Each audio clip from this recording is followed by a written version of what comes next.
El martillo del juez golpeó la madera con un eco que resonó por toda la sala del Tribunal Superior de Justicia de la Ciudad de México. Era un martes lluvioso de octubre, y las gotas de agua golpeaban los ventanales del segundo piso del imponente edificio de cantera rosa que albergaba uno de los tribunales más importantes del país. Sin embargo, el sonido que verdaderamente paralizó a todos los presentes no fue el del martillo, sino el silencio mortal que siguió cuando los ojos del magistrado, Rodrigo Santamaría, se encontraron con los de la acusada. Elena Vázquez Morales, de 42 años, madre soltera y enfermera del Hospital General de México, sintió que el mundo se detenía a su alrededor. Vestía un sencillo traje azul marino que había pedido prestado a su hermana para la ocasión, y sus manos temblaban mientras sostenía un rosario de cuentas gastadas que había pertenecido a su abuela. Estaba siendo juzgada por el supuesto homicidio de Diego Armando Restrepo, un empresario colombiano que había sido encontrado muerto en su departamento del exclusivo barrio de Polanco 3 meses atrás. El juez Santamaría, un hombre de 58 años con canas perfectamente peinadas y una reputación intachable construida a lo largo de 25 años en el sistema judicial mexicano, sintió que sus piernas se convertían en gelatina. Sus ojos, habitualmente firmes y seguros detrás de sus lentes de marco dorado, ahora mostraban una vulnerabilidad que jamás había permitido que alguien viera. Conocía a esa mujer. La conocía íntimamente. ¿Su señoría? ¿Se encuentra bien?, preguntó el secretario del tribunal, el licenciado Martínez, notando la súbita palidez que había invadido el rostro del magistrado. El silencio se extendía como una mancha de aceite sobre el agua. Los abogados, los reporteros, los familiares de ambas partes, todos parecían contener la respiración esperando que el juez reaccionara. Elena mantenía la mirada fija en el hombre que tenía el poder de decidir su destino, pero en sus ojos había algo más que miedo. Había reconocimiento, dolor y una historia no contada que amenazaba con explotar como una bomba de tiempo en medio de la sala. El licenciado Gustavo Herrera, defensor público asignado al caso de Elena, era un hombre joven y ambicioso que veía en este juicio mediático una oportunidad de hacer carrera. Había estudiado el expediente hasta memorizarlo. Conocía cada detalle de la vida de su clienta, desde su infancia en el barrio de Tepito hasta su trabajo como enfermera en el turno nocturno del hospital. Lo que no sabía era que la vida de Elena Vázquez se había cruzado con la del juez Santamaría de una manera que cambiaría el curso de todo el proceso judicial. «Señor juez», insistió el fiscal del Ministerio Público, licenciado Enrique Castañeda, un hombre corpulento con bigote espeso y una voz que resonaba con autoridad. «Estamos listos para proceder con la lectura de los cargos contra la señora Vázquez Morales». Pero Rodrigo Santamaría no podía moverse. Sus pensamientos volaron 20 años atrás, a una noche de diciembre de 2005, cuando era apenas un joven abogado recién graduado de la Universidad Nacional Autónoma de México. Recordó el aroma de ponche navideño, el sonido de los mariachis en la Plaza Garibaldi y los ojos brillantes de una joven enfermera de 22 años que había conocido en una posada organizada por un amigo común. Elena tenía entonces el cabello largo y ondulado, una sonrisa que iluminaba cualquier habitación y sueños de especializarse en pediatría. Se habían amado con la intensidad de la juventud, con la pasión desenfrenada de quienes creen que el mundo les pertenece. Durante 8 meses fueron inseparables. Él estudiaba para su examen de ingreso al servicio judicial, mientras ella trabajaba turnos dobles para pagar sus estudios de especialización. Se veían en el pequeño departamento de Elena en la colonia Doctores, donde cocinaban quesadillas en un comal heredado de su madre y hacían planes de un futuro juntos. Pero el destino tenía otros planes. Una beca de estudios en España había llegado para Rodrigo, una oportunidad única de especializarse en Derecho Internacional. La decisión había sido desgarradora. Elena estaba embarazada. El magistrado sintió que las paredes de la sala comenzaban a cerrarse sobre él. El recuerdo de aquella última conversación en el aeropuerto de la Ciudad de México lo golpeó como un puñetazo en el estómago. Elena, con los ojos hinchados de llorar, le había dicho que entendía su decisión, que no podía pedirle que renunciara a su futuro profesional. Él había prometido regresar. Había jurado que encontraría la manera de estar con ella y con su hijo. Pero las promesas de juventud a menudo se desvanecen con el tiempo y la distancia. ¿Su señoría? La voz del secretario se escuchó más insistente, casi preocupada. Elena también recordaba. Recordaba las cartas que había enviado a España durante los primeros meses, cartas que nunca recibieron respuesta. Recordaba las noches en vela cuidando a su hijo recién nacido, un niño que tenía los mismos ojos verdes de su padre, mientras esperaba una llamada que nunca llegó. Recordaba el día que decidió dejar de esperar y concentrarse en ser la mejor madre que pudiera ser para Alejandro, su hijo. Ahora, 20 años después, madre e hijo estaban frente a frente con el hombre que había marcado sus vidas de maneras que él ni siquiera imaginaba. Alejandro Vázquez, de 19 años, estudiante de segundo semestre de ingeniería en el Instituto Politécnico Nacional, estaba sentado en la primera fila detrás de su madre. Sus ojos verdes, idénticos a los del juez, lo observaban con una mezcla de curiosidad y desconfianza. El licenciado Herrera comenzó a impacientarse. Su estrategia de defensa dependía de presentar a Elena como una mujer trabajadora y honesta que había sido víctima de las circunstancias. Había preparado un alegato emocional sobre las dificultades de ser madre soltera en México, sobre las dobles jornadas laborales y los sacrificios que había hecho para sacar adelante a su hijo. Pero necesitaba que el juicio comenzara para poder implementar su plan. «Señor juez», intervino finalmente el licenciado Castañeda, el fiscal, «si no se siente en condiciones de presidir esta audiencia, quizás deberíamos solicitar un receso». La sugerencia del fiscal actuó como una bofetada que devolvió a Rodrigo a la realidad. Tenía una responsabilidad profesional, un código de ética que había respetado durante toda su carrera. Pero también tenía una responsabilidad personal que había evadido durante 2 décadas.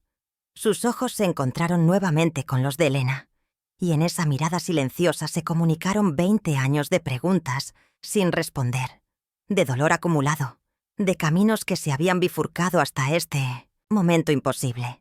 «No será necesario», respondió finalmente el magistrado, su voz recuperando parte de su firmeza habitual, aunque quienes lo conocían bien podrían haber detectado un ligero temblor.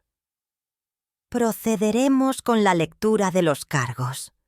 Pero mientras...» Las palabras legales llenaban el aire de la sala del tribunal.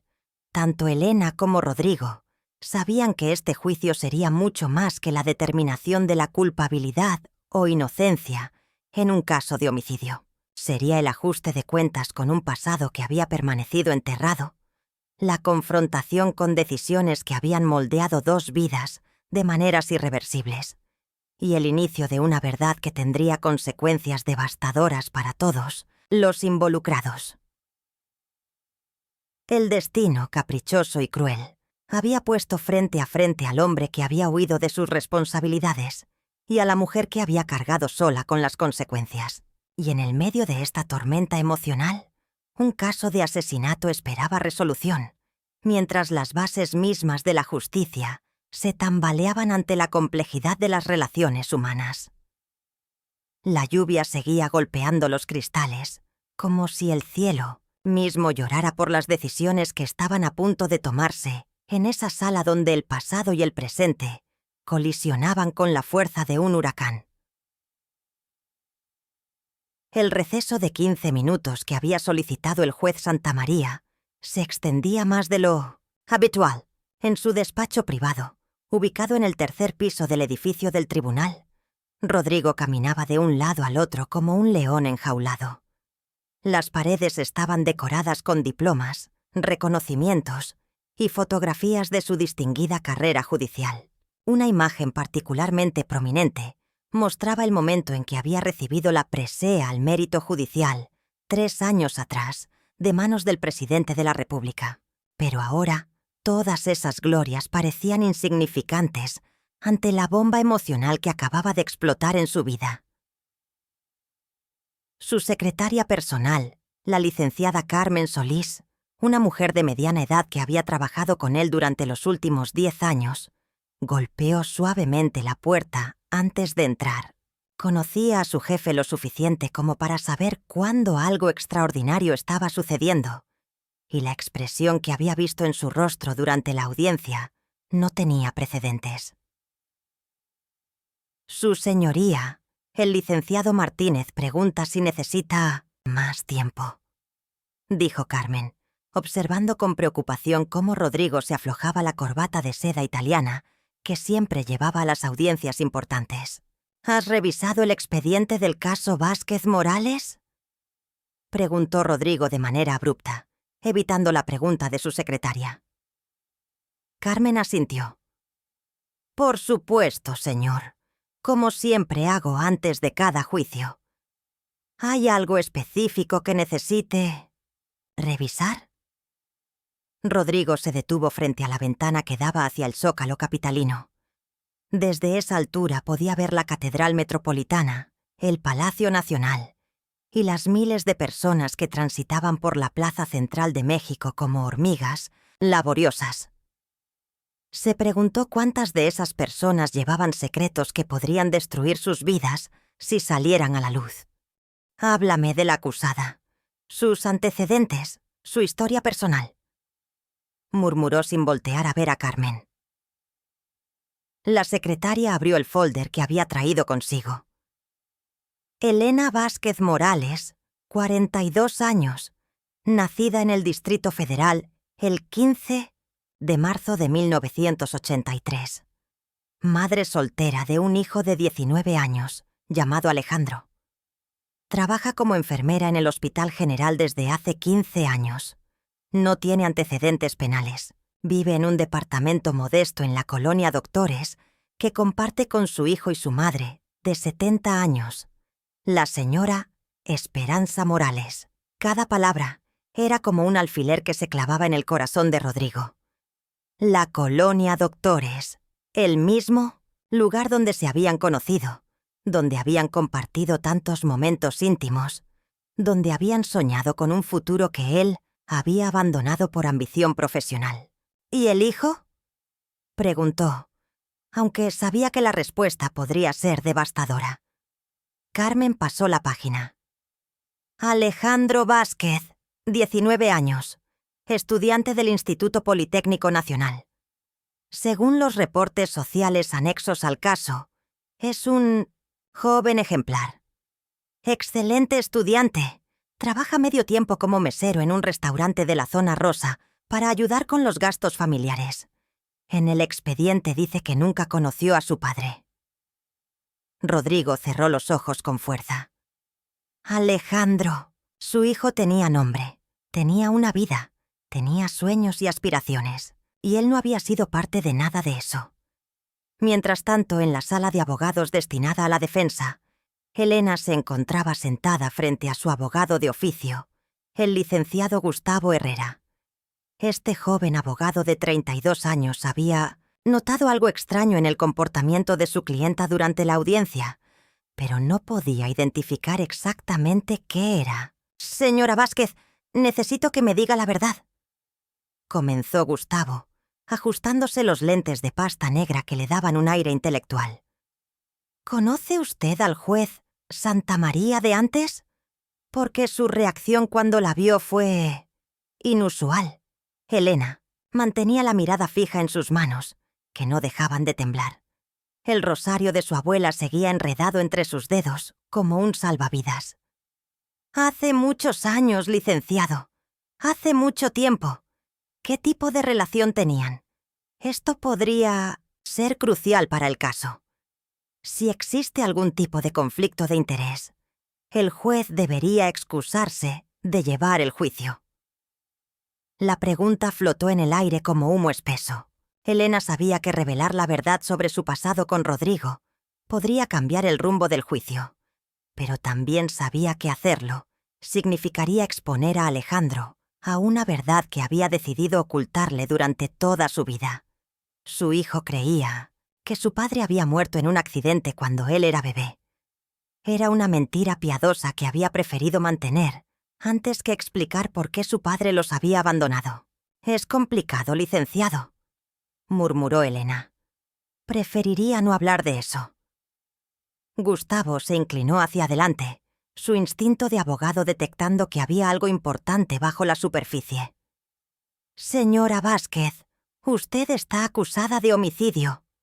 Calificado.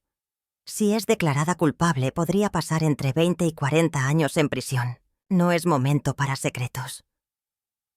En ese momento la puerta se abrió y Alejandro entró a la habitación.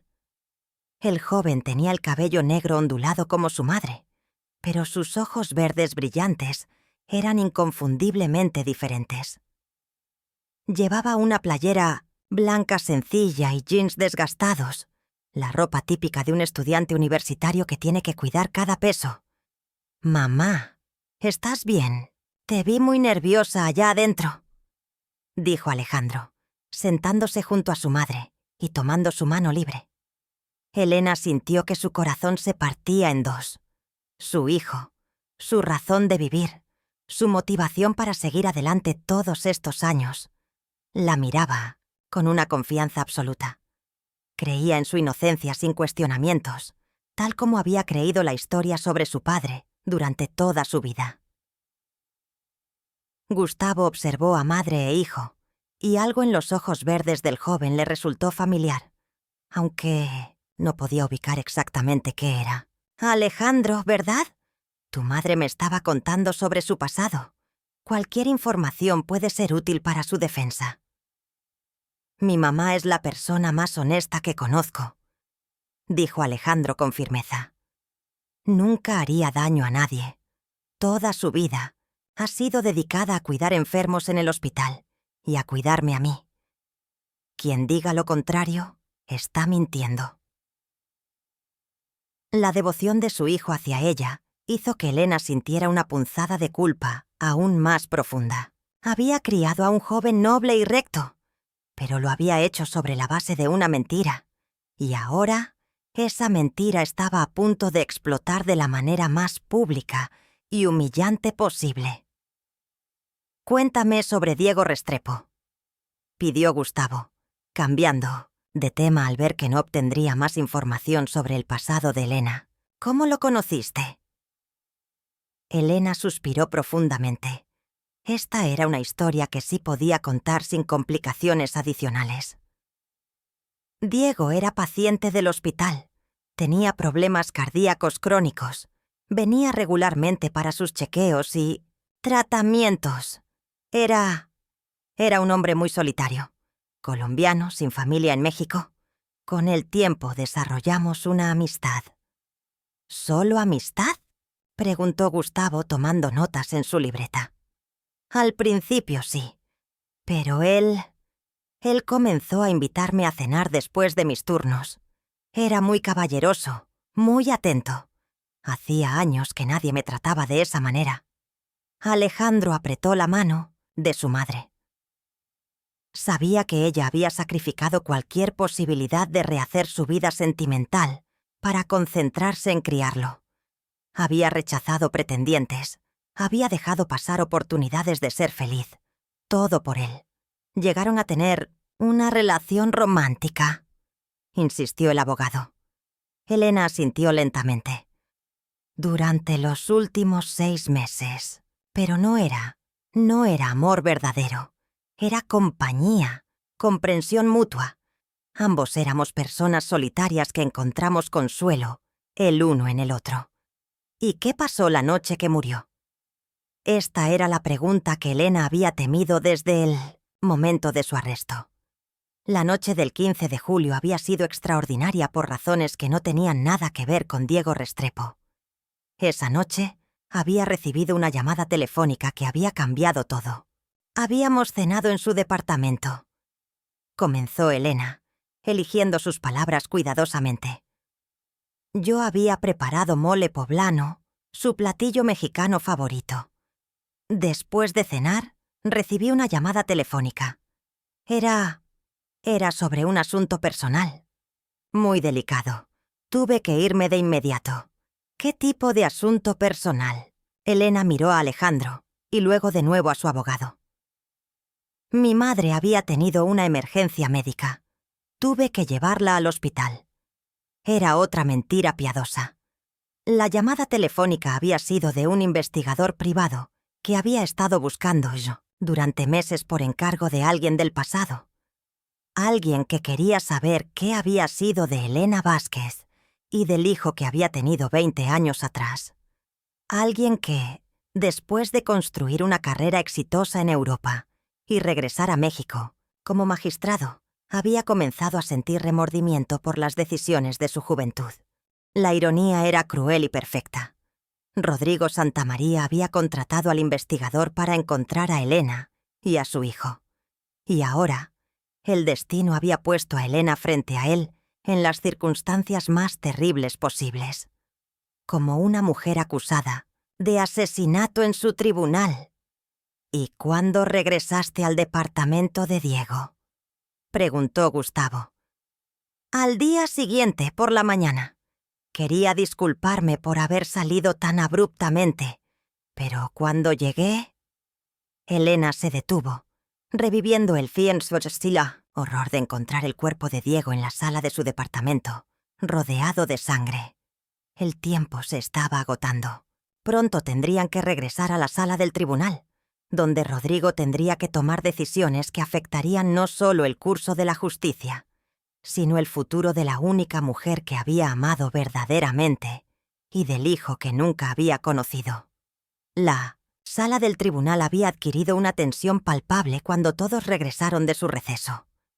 Los reporteros de los principales periódicos y canales de televisión se acomodaron en sus asientos, conscientes de que estaban presenciando algo más que un juicio rutinario. El caso había captado la atención de los medios, no solo por la naturaleza del crimen, sino porque involucraba a una enfermera del sistema público de salud, alguien cuya profesión la convertía automáticamente en una figura simpática para la opinión pública. El juez Santamaría regresó a su estrado con una compostura recuperada, aunque quienes lo conocían íntimamente habrían notado las pequeñas señales de su lucha interna. El ligero temblor en sus manos al acomodar los documentos, la forma en que evitaba mirar directamente hacia el área donde se encontraba Elena, y cómo su voz había perdido parte de su resonancia habitual cuando anunció la reanudación del proceso. Señores abogados, procederemos con la presentación del caso por parte del Ministerio Público, declaró Rodrigo, golpeando suavemente el martillo contra su base de madera. El licenciado Enrique Castañeda se puso de pie con la seguridad de quien había preparado meticulosamente su estrategia. Era un fiscal veterano con 25 años de experiencia y una tasa de condenas del 85% en casos de homicidio. Su reputación se había construido sobre su capacidad para presentar casos sólidos basados en evidencia física irrefutable y testimonios convincentes. Honorable magistrado, distinguidos miembros del jurado popular, comenzó Castañeda con una voz que llenaba toda la sala. El Ministerio Público demostrará más allá de toda duda razonable que la señora Elena Vázquez Morales es culpable del homicidio calificado del ciudadano colombiano Diego Armando Restrepo, ocurrido en la madrugada del 16 de julio del presente año.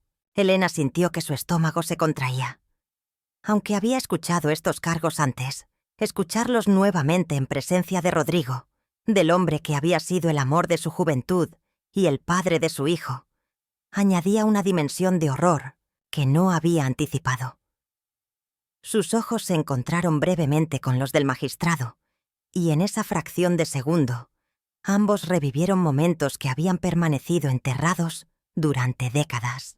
La evidencia mostrará, continuó el fiscal mientras caminaba frente al jurado, que la acusada tenía una relación sentimental con la víctima que se encontraba en el departamento de la víctima la noche del crimen y que fue la última persona en verlo con vida.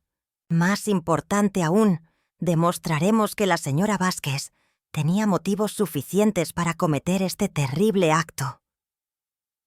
Alejandro, sentado en la primera fila detrás de su madre, sintió una mezcla de rabia y desesperación. Durante los 3 meses que habían transcurrido desde el arresto de su madre, había utilizado todos sus ahorros de estudiante para contratar investigadores privados baratos que pudieran encontrar evidencia que la exonerara. Había faltado a clases, había dejado su trabajo de medio tiempo y había dedicado cada minuto libre a demostrar la inocencia de la única familia que conocía.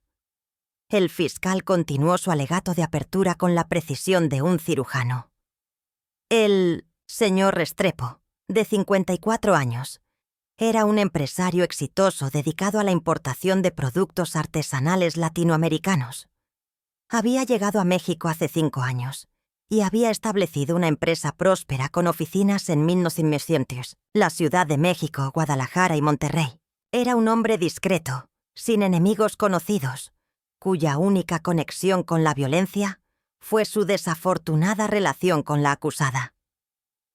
Gustavo Herrera tomaba notas furiosamente, tratando de identificar puntos débiles en la presentación del fiscal. Sabía que su estrategia de defensa dependería de crear dudas razonables sobre la culpabilidad de Elena, pero hasta ahora no había encontrado inconsistencias significativas en el caso del Ministerio Público.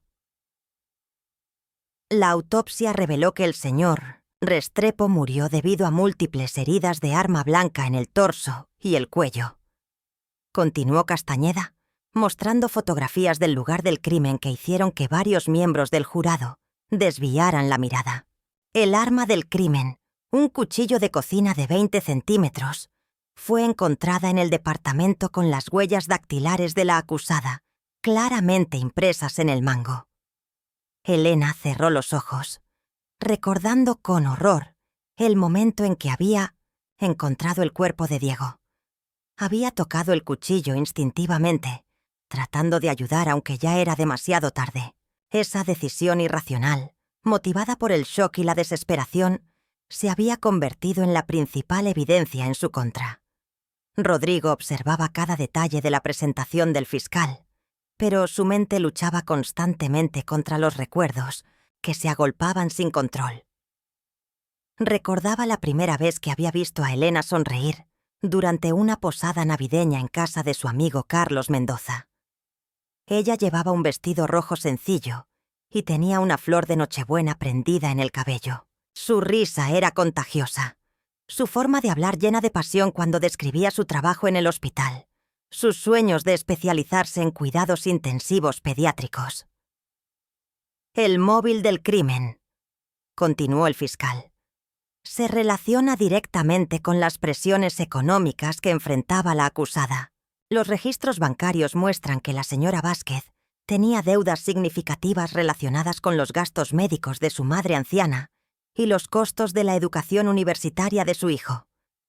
El señor Restrepo, por el contrario, mantenía en su departamento una caja fuerte que contenía aproximadamente 200,000 pesos en efectivo y joyas valuadas en más de 500,000 pesos. Alejandro sintió que su cara se enrojecía de indignación. La insinuación de que su madre había matado por dinero era no solo falsa, sino profundamente insultante.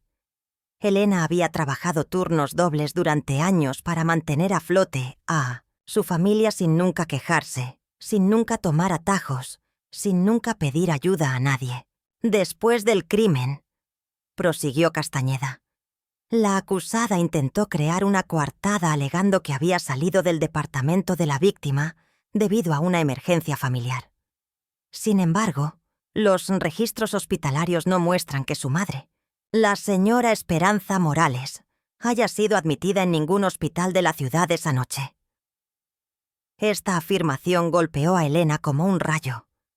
No había considerado que verificarían su historia sobre la emergencia médica de su madre. La verdad era que la llamada telefónica que había recibido esa noche había sido del investigador privado contratado por Rodrigo, informándole que había localizado su paradero y que su cliente quería establecer contacto. La conversación había sido tan perturbadora que había necesitado salir inmediatamente para pensar, para decidir si quería abrir esa puerta al pasado después de tantos años. La evidencia circunstancial, continuó el fiscal, acercándose a la mesa donde se encontraban las pruebas físicas. Incluye fibras de la ropa de la acusada encontradas bajo las uñas de la víctima, consistentes con una lucha física. También tenemos el testimonio de la vecina del apartamento contiguo, la señora Marta Jiménez, quien escuchó voces elevadas y sonidos de objetos siendo arrojados aproximadamente a la misma hora estimada del homicidio. Rodrigo sentía que su capacidad para mantener la objetividad profesional se desmoronaba con cada palabra del fiscal. Conocía a Elena íntimamente, o al menos había conocido a la Elena de hace 20 años. La mujer de quien se había enamorado era incapaz de violencia. Era una sanadora natural que había elegido la enfermería precisamente porque quería dedicar su vida a cuidar a otros. Pero también sabía que 20 años podían cambiar a una persona de maneras impredecibles, especialmente cuando esa persona había enfrentado las dificultades de criar sola a un hijo en una sociedad que no siempre era generosa con las madres. «Solteras, finalmente», concluyó Castañeda con un gesto dramático. «Presentaremos el testimonio del detective privado Raúl Santillán, quien fue contratado por el señor Restrepo para investigar el pasado de la señora Vázquez. Los hallazgos de esta investigación, incluyendo información sobre la identidad del padre de su hijo, proporcionaron a la víctima información que la acusada habría hecho cualquier cosa por mantener en secreto». El corazón de Rodrigo se detuvo por completo. El investigador privado que Diego había contratado era diferente del que él mismo había empleado. Esto significaba que Diego había descubierto la verdad sobre Alejandro, sobre la identidad de su padre, sobre la conexión entre Elena y el magistrado que ahora presidía el juicio. La complejidad de la situación acababa de multiplicarse exponencialmente. El fiscal regresó a su mesa con la satisfacción de quien había presentado un caso sólido. «Su señoría, el Ministerio Público está confiado en que la evidencia demostrará la culpabilidad de la acusada y solicitamos que se haga justicia por la vida del señor Diego Armando Restrepo». El silencio que siguió fue ensordecedor. Rodrigo sabía que ahora debía dar la palabra a la defensa, pero también sabía que cada revelación adicional lo acercaría más a una situación éticamente insostenible. Como magistrado tenía la obligación de recusarse si existía cualquier conflicto de interés. Pero como hombre, como el padre que nunca había sido para Alejandro, como el amor perdido de Elena, tenía la necesidad desesperada de protegerlos. La decisión que tomara en los próximos minutos cambiaría no solo el curso del juicio, sino el destino de 3 vidas que habían estado entrelazadas de maneras que el sistema judicial mexicano nunca había contemplado en sus códigos de ética. El licenciado Gustavo Herrera se levantó de su asiento con una determinación que contrastaba marcadamente con la devastadora presentación que acababa de hacer el fiscal. Sus 32 años de edad y su relativa inexperiencia en casos de alto perfil se compensaban con una preparación meticulosa y una pasión genuina por la justicia. Había pasado las últimas semanas estudiando cada aspecto del caso, entrevistando a testigos, revisando expedientes médicos y construyendo una estrategia de defensa que dependía tanto de la evidencia como de la humanización de su clienta. «Honorable magistrado, distinguidos miembros del jurado», comenzó Gustavo, ajustándose la corbata azul marino que había elegido específicamente para proyectar confianza y profesionalismo. «La defensa demostrará que Elena Vázquez Morales es víctima de una terrible coincidencia de circunstancias que ha sido malinterpretada por la investigación policial». Rodrigo observaba cada movimiento del joven abogado, consciente de que cada palabra pronunciada en su tribunal podría revelar más detalles sobre la mujer que había amado y abandonado. Su posición como magistrado lo obligaba a mantener imparcialidad absoluta, pero su corazón de hombre luchaba contra 20 años de remordimiento y curiosidad no resuelta. «Mi clienta», continuó Gustavo mientras se acercaba al jurado, «es una mujer de 42 años que ha dedicado su vida entera al servicio de otros. Durante 15 años ha trabajado como enfermera en el Hospital General de México, uno de los hospitales públicos más demandantes del país. Sus supervisores la describen como una empleada ejemplar, comprometida, que frecuentemente acepta turnos adicionales para cubrir las necesidades del hospital y para proporcionar a su familia un ingreso estable». Elena mantenía la mirada baja, sintiendo el peso de todas las miradas en la sala. El rosario de su abuela seguía entre sus dedos, y ocasionalmente sus ojos se alzaban hacia el estrado, donde Rodrigo luchaba visiblemente por mantener su compostura profesional. Cada vez que sus miradas se encontraban, ambos revivían fragmentos de su pasado compartido. Las tardes estudiando juntos en la biblioteca de Ciudad Universitaria, las noches cocinando en el pequeño departamento de Elena, los planes que habían hecho para un futuro que nunca se materializó. «La señora Vázquez», prosiguió el abogado defensor, «es también una madre soltera que crió a su hijo Alejandro sin ayuda externa, trabajando múltiples turnos para financiar su educación. Alejandro, como ustedes podrán constatar, es un joven ejemplar de 19 años, estudiante de ingeniería en el Instituto Politécnico Nacional, que trabaja medio tiempo para contribuir a los gastos familiares. Este logro no habría sido posible sin el sacrificio y la dedicación absoluta de una madre que antepuso siempre el bienestar de su hijo a cualquier consideración personal». Alejandro sintió que los ojos se le llenaban de lágrimas al escuchar la descripción de los sacrificios de su madre. Durante toda su infancia y adolescencia, había sido testigo de cómo Elena rechazaba invitaciones sociales, oportunidades románticas e incluso ascensos laborales que requerían horarios que interferían con su crianza. Nunca se había quejado, nunca había expresado resentimiento por la ausencia del padre que él creía muerto. «El fiscal ha presentado un caso basado en circunstancias y especulaciones», declaró Gustavo, elevando la voz para enfatizar su punto. «Sí, la señora Vázquez conocía a Diego Restrepo. Sí, había desarrollado una relación de amistad que evolucionó hacia algo más profundo durante los meses previos a su muerte.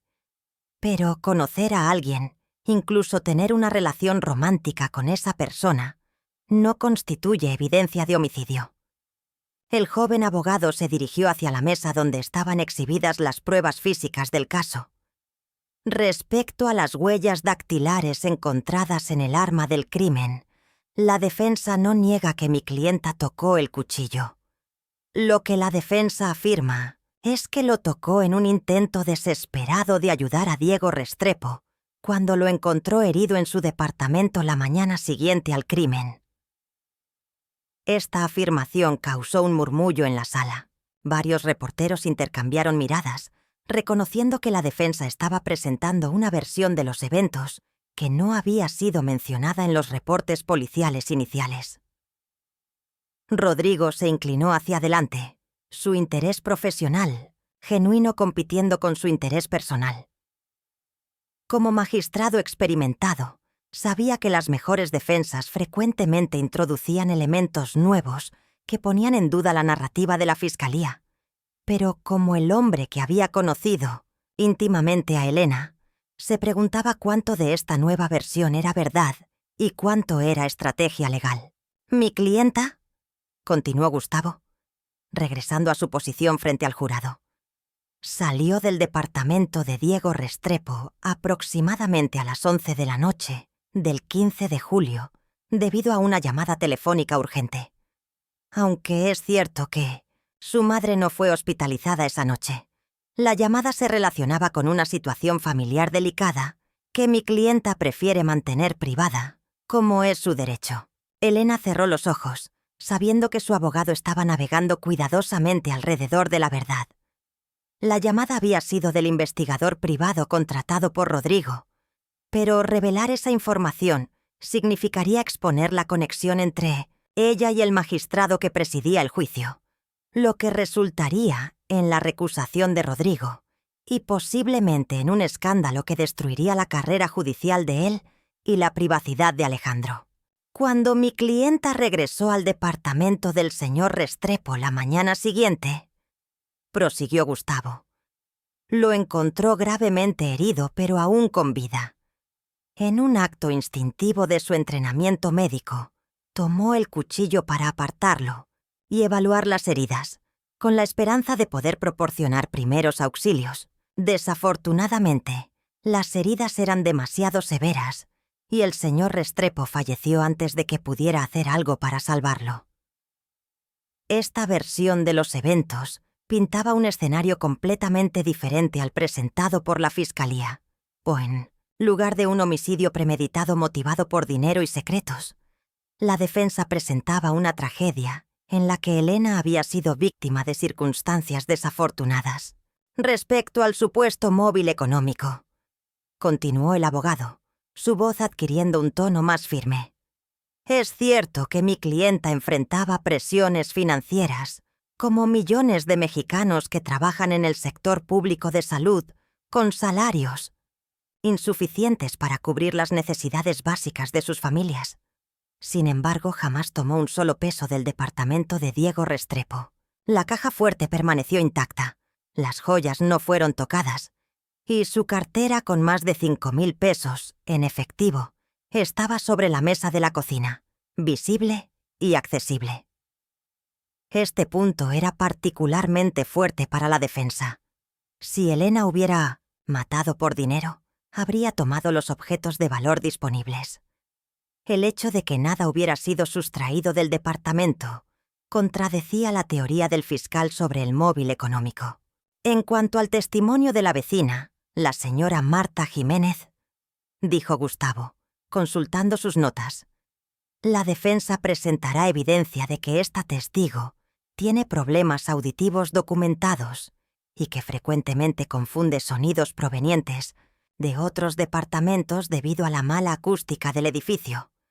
Además, mostraremos que la señora Jiménez había tenido conflictos previos con el señor Restrepo debido a quejas sobre ruido, lo que podría sesgar su testimonio. Alejandro observaba a su madre con una mezcla de admiración y dolor.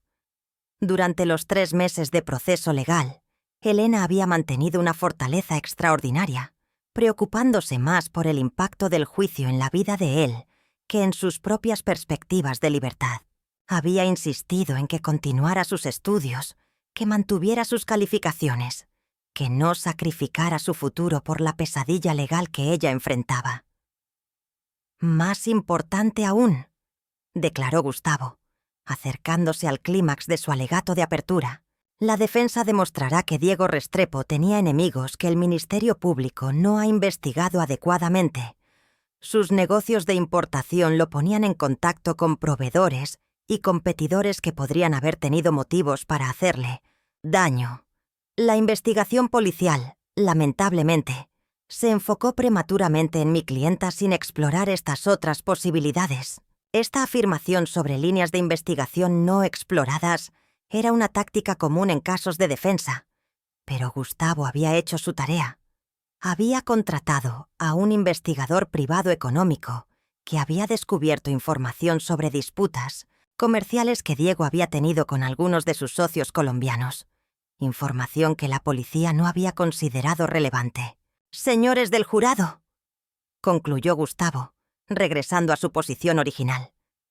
Durante el transcurso de este juicio, escucharán testimonios que pintarán a Elena Vázquez Morales como lo que realmente es: una mujer trabajadora, una madre dedicada, una profesional de la salud comprometida con salvar vidas, no con quitarlas. La evidencia demostrará que ella es víctima de una terrible coincidencia, no la perpetradora de un crimen horrible.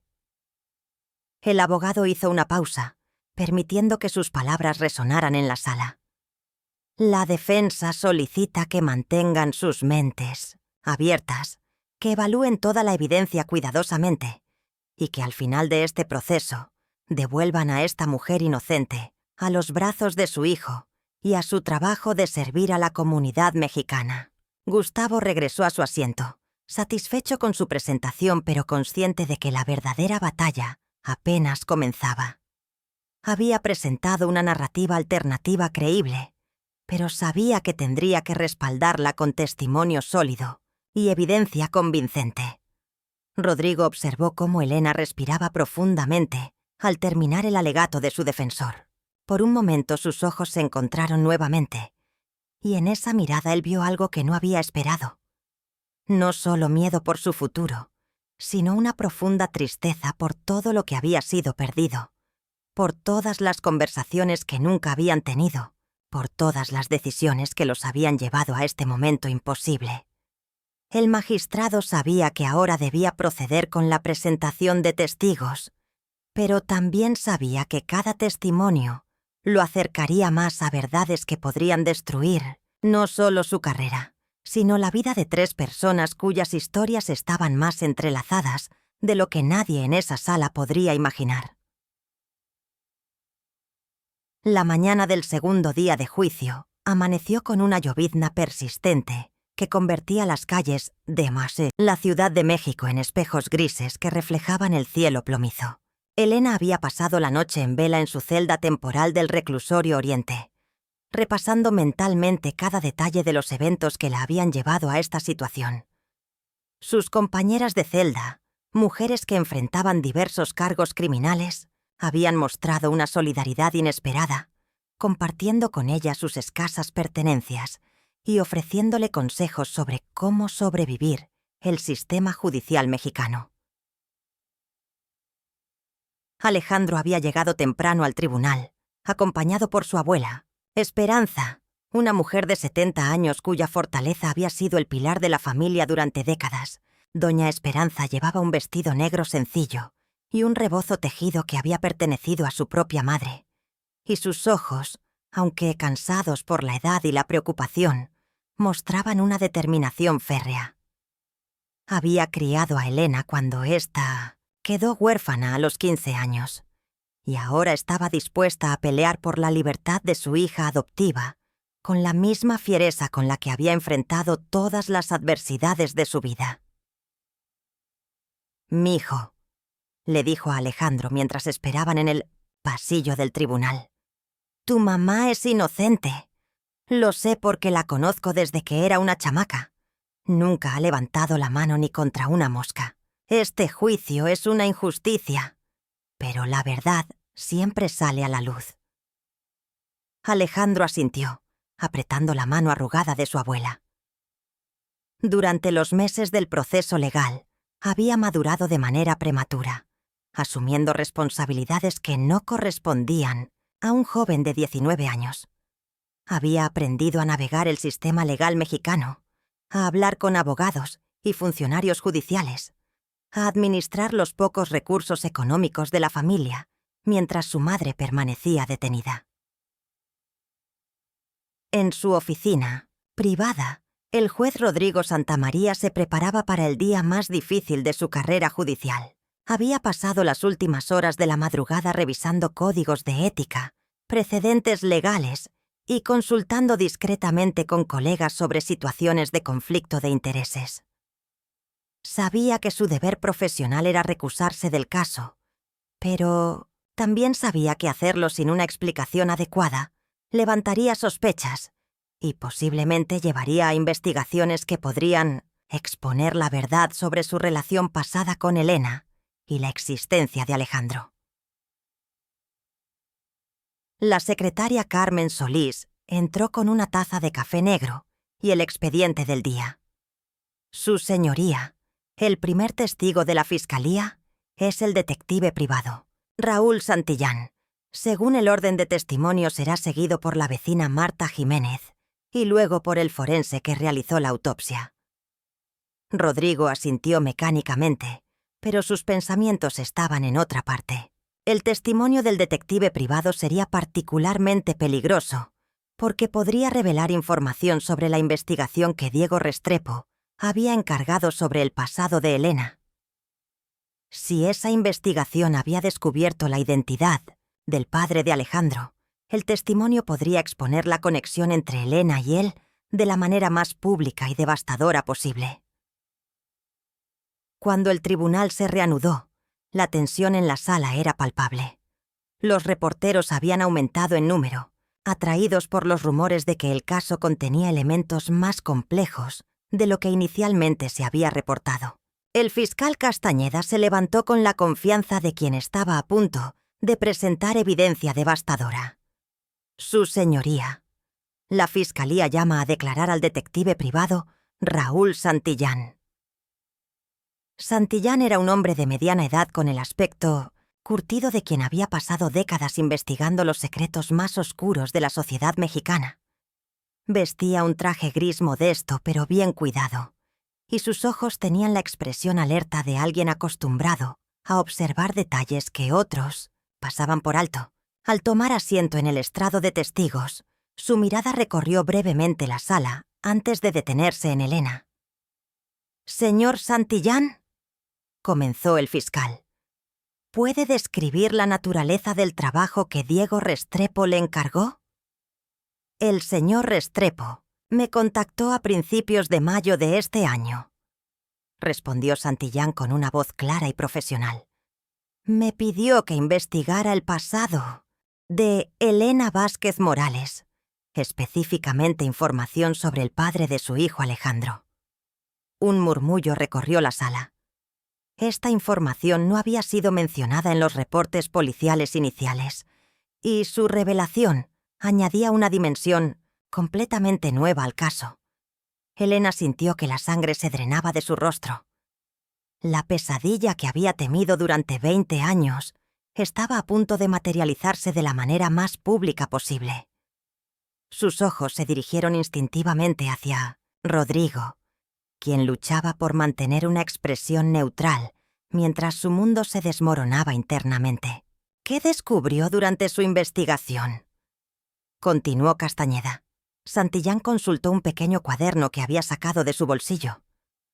Descubrí que Elena Vázquez había tenido una relación romántica significativa cuando tenía 22 años, alrededor de 2005. La relación terminó abruptamente cuando su pareja se mudó a España para continuar estudios de posgrado. Quedó embarazada poco después de que él se fuera. Alejandro sintió como si el piso se hubiera abierto bajo sus pies. Durante toda su vida había creído que su padre había muerto en un accidente cuando él era bebé. Descubrir que no solo estaba vivo, sino que los había abandonado conscientemente, era una traición que no sabía cómo procesar. ¿Pudo identificar la identidad del padre?, preguntó el fiscal, aunque por su expresión era evidente que conocía la respuesta. Sí, respondió Santillán. Se trata de Rodrigo Santamaría, quien actualmente se desempeña como magistrado en el sistema judicial mexicano. El silencio que siguió fue absoluto. Ni siquiera el sonido de la lluvia contra las ventanas parecía penetrar el shock colectivo que había invadido la sala. Los reporteros se miraron entre sí, comprendiendo inmediatamente la magnitud de lo que acababan de escuchar. El juez que presidía el juicio era el padre del hijo de la acusada. Rodrigo sintió que cada par de ojos en la sala se dirigía hacia él.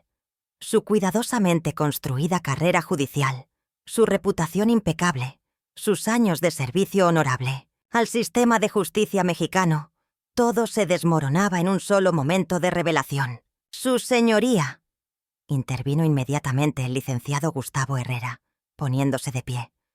«Solicito un receso inmediato. Esta información constituye un claro conflicto de intereses que requiere la recusación del magistrado». Pero Rodrigo había tomado una decisión. 20 años de remordimiento, de preguntas sin responder, de culpa por haber abandonado a la mujer que amaba y al hijo que nunca había conocido, se cristalizaron en un momento de claridad moral. «El receso es innecesario», declaró Rodrigo, su voz recuperando parte de su autoridad habitual. Es cierto que existe una relación personal histórica entre este magistrado y la acusada. Sin embargo, esa relación terminó hace 2 décadas y no he tenido contacto con la señora Vázquez desde entonces. La declaración causó un nuevo murmullo en la sala. Rodrigo estaba tomando la decisión arriesgada de continuar presidiendo el juicio, a pesar del conflicto de intereses. Una decisión que podría terminar su carrera, pero que le permitiría permanecer cerca de Elena y Alejandro durante este momento crucial. Además, continuó Rodrigo, dirigiéndose directamente a los abogados, debo informar a las partes que he tenido conocimiento de esta información desde ayer, cuando mi propia investigación privada confirmó la identidad del hijo de la señora Vázquez. He considerado cuidadosamente las implicaciones éticas de continuar con este caso, y he determinado que mi deber hacia la justicia y mi capacidad para mantener imparcialidad no se ven comprometidos por eventos del pasado lejano. Esta revelación añadió otra capa de complejidad al caso. Rodrigo estaba admitiendo públicamente que había estado buscando a Elena y Alejandro, lo que implicaba que Diego Restrepo no había sido el único interesado en el pasado de Elena. Elena lo observaba con una mezcla de asombro y terror. Después de 20 años de silencio, Rodrigo estaba arriesgando todo para permanecer en el caso. No sabía si interpretarlo como un acto de responsabilidad tardía o como una forma de controlar el daño a su reputación. «Su señoría», protestó el fiscal Castañeda. «Con el debido respeto, la integridad del proceso judicial está en riesgo. La defensa podría apelar cualquier veredicto basándose en este conflicto de intereses». «El magistrado tiene razón», intervino sorpresivamente Gustavo Herrera. El joven abogado había hecho un cálculo rápido y había llegado a la conclusión de que tener a Rodrigo presidiendo el juicio podría ser ventajoso para su clienta, asumiendo que el magistrado sentiría inclinación hacia la benevolencia debido a su historia compartida. Alejandro se puso de pie abruptamente, su rostro enrojecido por la emoción. «¡Quiero hablar!», gritó, su voz rompiendo el protocolo del tribunal. «Quiero saber la verdad sobre mi padre». «Joven», dijo Rodrigo, su voz temblando ligeramente. «Este no es el momento ni el lugar para discusiones familiares. El tribunal está en sesión para determinar la culpabilidad o inocencia de su madre en un caso de homicidio». Pero Alejandro no se dejó silenciar. 20 años de mentiras piadosas, de preguntas sin responder, de crecer sin padre, explotaron en un momento de revelación devastadora. «Mi madre me dijo que usted había muerto», gritó, las lágrimas corriendo por su rostro. «Durante toda mi vida creí que era huérfano, y resulta que mi padre es el juez que va a decidir si ella va a la cárcel». La ironía cruel de la situación no se perdía en nadie. El destino había conspirado para crear el escenario más complicado posible. Un juez confrontado con la mujer que había abandonado y el hijo que nunca había conocido, todos unidos en un tribunal donde se decidía el futuro de la familia que él había destruido décadas atrás. Rodrigo miró a su hijo por primera vez con pleno conocimiento de su parentesco. Vio sus propios ojos verdes, la forma familiar de su nariz, la pasión ardiente que él mismo había tenido a esa edad. Era como mirarse en un espejo del tiempo, ver la persona que había sido antes de que la ambición y el miedo lo llevaran a tomar decisiones que había lamentado durante 20 años. «El tribunal permanecerá en sesión», declaró finalmente Rodrigo, golpeando el martillo con más fuerza de la necesaria. «Continuaremos con el testimonio». Pero todos en la sala sabían que este juicio había dejado de ser solo sobre la culpabilidad o inocencia de Elena Vázquez. Se había convertido en un ajuste de cuentas familiar que se desarrollaría bajo la mirada escrutadora de los medios, con consecuencias que ninguno de los involucrados podía predecir completamente. 3 días habían transcurrido desde la revelación devastadora que había transformado un juicio por homicidio en un drama familiar de proporciones épicas. Los medios de comunicación mexicanos habían convertido el caso en el evento mediático del año, con titulares que gritaban desde los puestos de periódicos de todo el país: El juez y la acusada, una historia de amor truncada. 20 años después, el reencuentro más doloroso. Justicia o venganza, el dilema del magistrado. Elena había sido trasladada a una celda individual después de que las autoridades penitenciarias determinaran que su seguridad podría estar en riesgo debido a la atención mediática. Durante las largas horas de soledad, había tenido tiempo para reflexionar sobre las decisiones que la habían llevado a este momento. No se arrepentía de haber protegido a Alejandro de la verdad sobre su padre durante todos estos años, pero ahora se preguntaba si había sido justo privar a ambos hombres de la oportunidad de conocerse. Rodrigo había enfrentado una presión sin precedentes desde que decidió continuar presidiendo el juicio.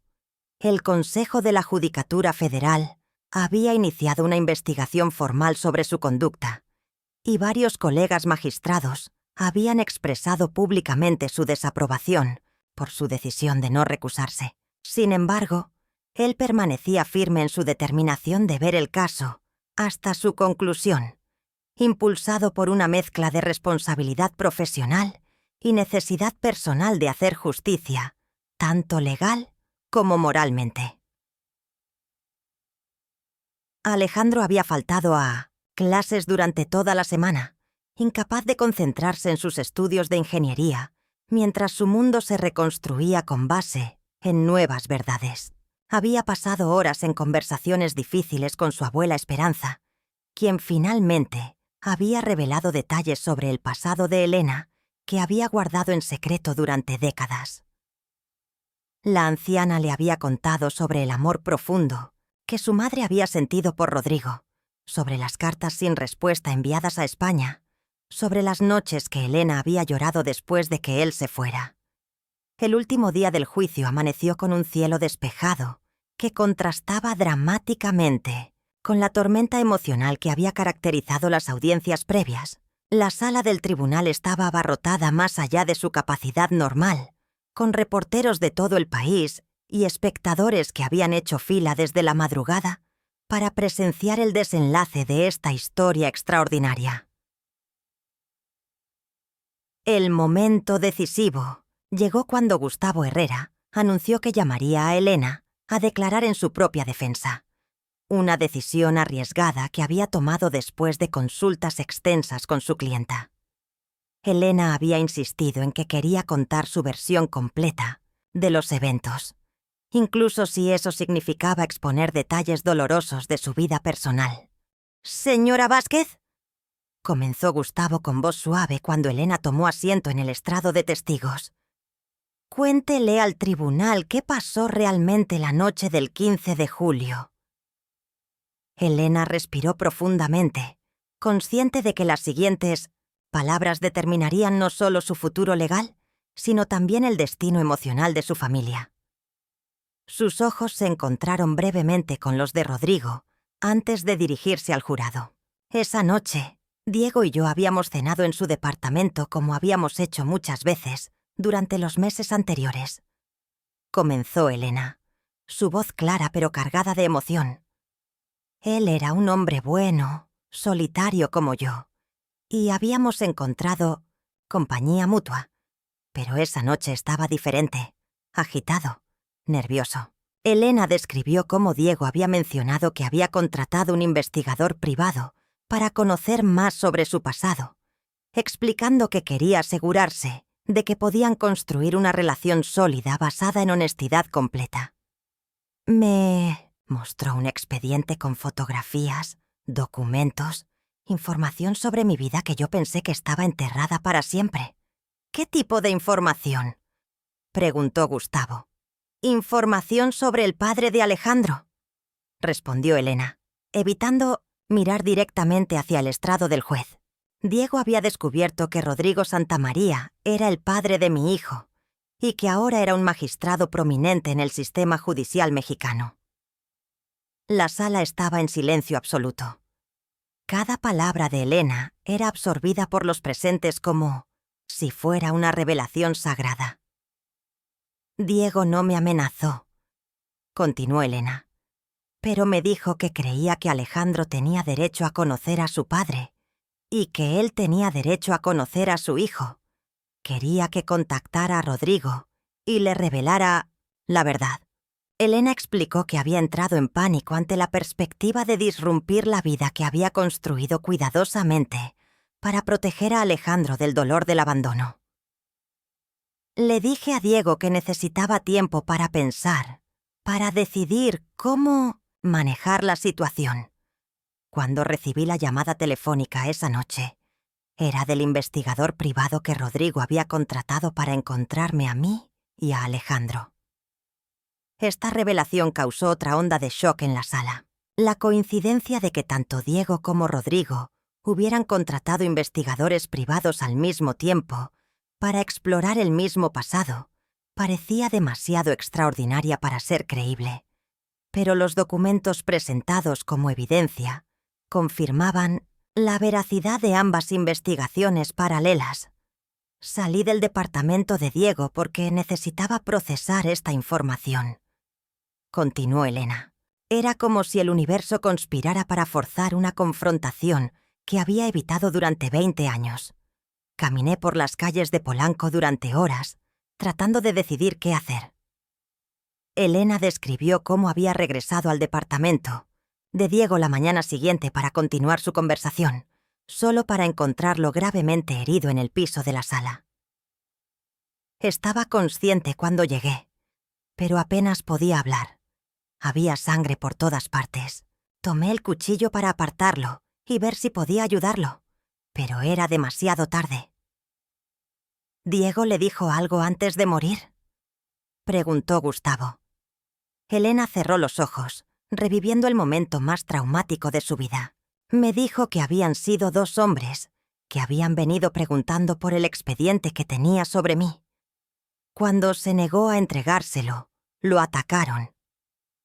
Sus últimas palabras fueron: diles que el amor verdadero siempre encuentra la manera de regresar». Esta revelación cambió completamente la narrativa del caso. Elena no había matado a Diego. Había sido víctima de un crimen relacionado con la investigación sobre su pasado. Pero la pregunta que quedaba era: ¿quién había ordenado el asesinato de Diego y por qué? La respuesta llegó de manera inesperada cuando el detective privado, Raúl Santillán, solicitó permiso para hacer una declaración adicional. Con una expresión de profunda vergüenza, admitió que había sido contactado por una tercera parte que también tenía interés en suprimir la información sobre Elena y Rodrigo. «Fui contactado por el licenciado Eduardo Vega, un político ambicioso que está compitiendo para un puesto en la Suprema Corte de Justicia», reveló Santillán.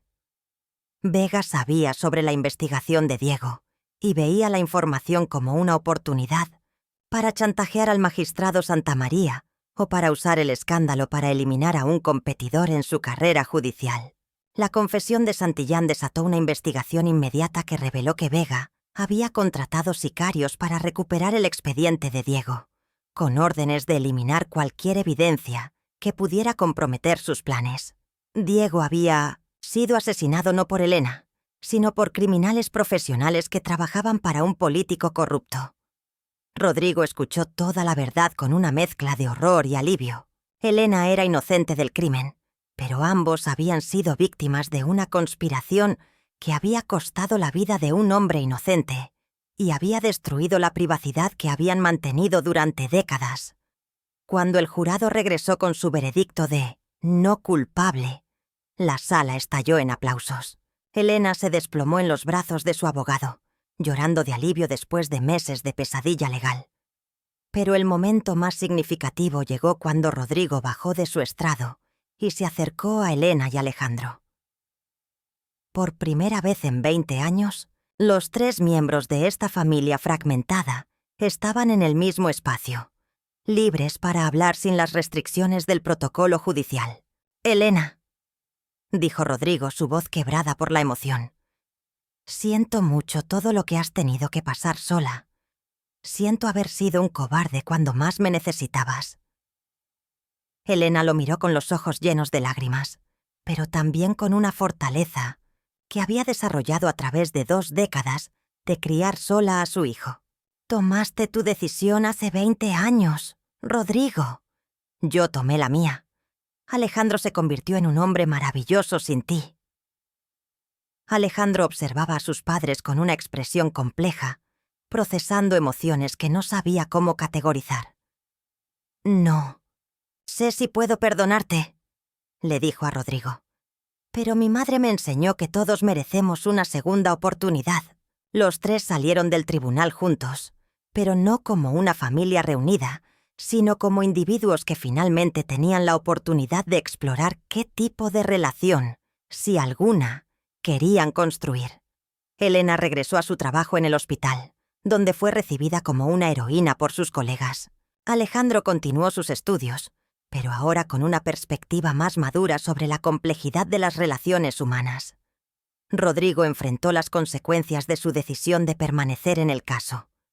Aunque fue exonerado de cualquier irregularidad legal, decidió retirarse del sistema judicial para dedicar tiempo a conocer al hijo que había perdido y a hacer las paces con las decisiones de su pasado. 6 meses después, en una tarde de primavera en el parque de Chapultepec, Rodrigo y Alejandro se sentaron en una banca a conversar sobre ingeniería, sobre la vida, sobre los errores que los padres cometen y la capacidad de los hijos para perdonar. No era una reconciliación completa, pero era un comienzo. Elena observaba desde la distancia, satisfecha de saber que su hijo finalmente tenía la oportunidad de conocer a su padre, pero también orgullosa de la fortaleza y sabiduría que había demostrado al navegar esta situación imposible. La verdad, como había predicho doña Esperanza, finalmente había salido a la luz. Y aunque había causado dolor y disrupción, también había liberado a 3 personas de las cadenas del pasado, permitiéndoles finalmente seguir adelante con honestidad y, posiblemente, con esperanza renovada para el futuro. Fin.